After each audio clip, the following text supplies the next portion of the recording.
Hello families, this is the second of 6 tips to help you support your child's learning at home. Thanks for tuning in. These tips follow the cards that you got in your summer learning kit that looks like this. You may not have gotten a kit like this, and if you didn't, that's okay. You can access the same information and early learning and developmental standards, which tell you what children should know and be able to do as they develop and grow. And you can find those early learning and developmental standards at the link at the bottom of your screen. They also include some great videos so you can see what the skills look like in action. So today we're going to talk about math. This is what the math card looks like that came in your kit if you happen to have this kit.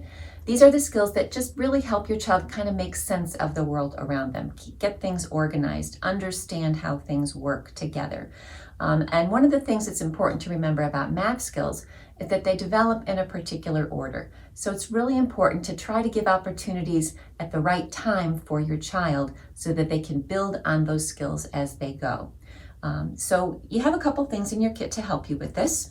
One of the things is numbers. Of course, we all know that numbers and math go together. Numbers are great, and a lot of us would want to start with the numbers and start by talking about the numbers and expecting our child to know how many 5 is.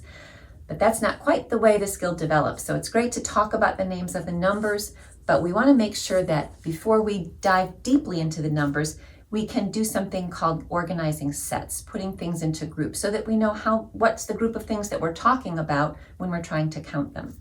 So you have a great tool for that in your kit. These are sometimes called unifix cubes or linking cubes. You have a great collection of them in the kit.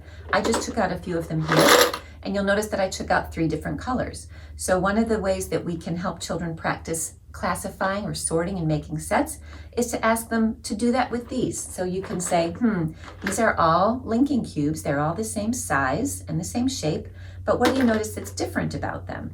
Oh, they're different colors. So we can sort by that attribute, we call it, and make 3 different sets. So we're going to make a set of blue cubes, a set of purple cubes, and a set of white cubes. Once we've made those sets, now we know which group we want to count and find out the quantity of. So then you can go ahead and start counting them. 1, 2, 3, 4, 5. Great. And then we can begin to match up the number 5, the numeral 5, stands for the quantity of 5. It could happen that your child isn't quite there yet. And one of the signs of that, it might be if your child does something like this. 1, 2, 3, 4, 5, 6, 7, 8. What that tells us is that they need a little bit of practice with one-to-one correspondence. A great tool for practicing one-to-one correspondence is a muffin tin or an egg carton. And the only thing that you need to do here is ask your child to put 1 object in each cup. There doesn't have to be any counting when you first start this. We just want them to know that 1-to-1 is the right way to go. So 1 in each cup. Doesn't matter if they're blue or purple or white, 1 in each cup. Once they're good with that and they're not trying to load up the cup with lots and lots of cubes like this, then we can add the counting piece. So we can say 1, 2, 3, and so on.